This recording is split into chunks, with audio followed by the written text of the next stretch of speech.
Donc on a nos personnages qui ont vécu des émotions assez fortes. La saison 2, c'était assez conjugal, assez amoureux comme thématique.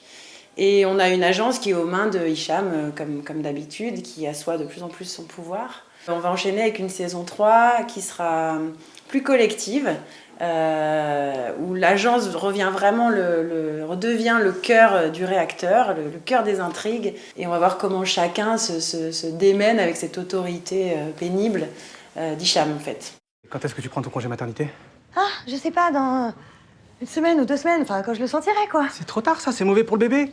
Mais putain, j'aime mon travail, j'ai pas envie de m'arrêter. Et si je m'arrête, je perds un tiers de mon fichier, ok? Ça va, c'est bon, Complètement là? parano.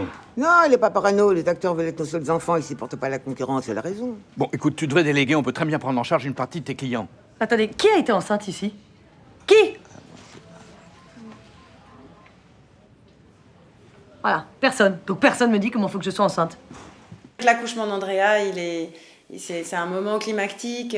C'est un sujet fort de la saison, un sujet qui me tient à cœur et qui me touche. Et c'est vrai que dans sa résolution, ce moment où les choses se détendent entre eux, et en fait aussi ce moment où Andrea devient mère, et c'est un peu la dernière personne qu'on attendait dans la maternité. Évidemment, ça la bouleverse. Et après, j'ai aussi beaucoup glané d'histoires de la part d'amis comédiens, réalisateurs. L'avantage de 10% pour moi, créatrice et scénariste, c'est que c'est aussi mon milieu, en fait. Faut qu'on présente plus de scénaristes. C'est génial pour nous. Ils sont à l'origine des projets et en plus, ils sont quand même vachement plus faciles à gérer que les acteurs. Ouais, mais qu'est-ce qui s'habille mal? Dominique, en fait, on a énormément travaillé ensemble, plutôt en saison 1 et même un peu en saison 2, parce que voilà, c'était vraiment lui qui alimentait l'esprit de la série. Puis plus les saisons avançaient, et là surtout cette saison 3, il fallait aussi ouvrir un peu les influences. Après, il a toujours des choses à dire, et puis quand on a une idée, souvent on la lui soumet pour vérifier un peu sa crédibilité. Il a été particulièrement présent sur l'épisode avec Béatrice Dalle, parce que vraiment il la connaît extrêmement bien. Un scénario, c'est fait pour être détruit. Un film, ça se trouve sur le plateau. Ouais, d'accord. Mais un contrat, ça se signe sur un scénario. Donc soit tu tournes ce qu'il y a écrit, soit il n'y a plus de contrat. Et si t'as plus de contrat, t'as plus de Béatrice.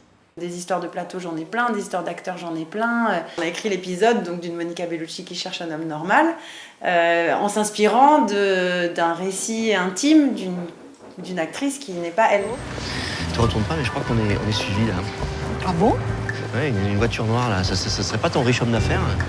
Mais non, Gabriel, c'est mon chauffeur. Ah, pardon. Oh, attends, Quoi? regarde. Quoi? Tu veux un livre? Mais non, le libraire.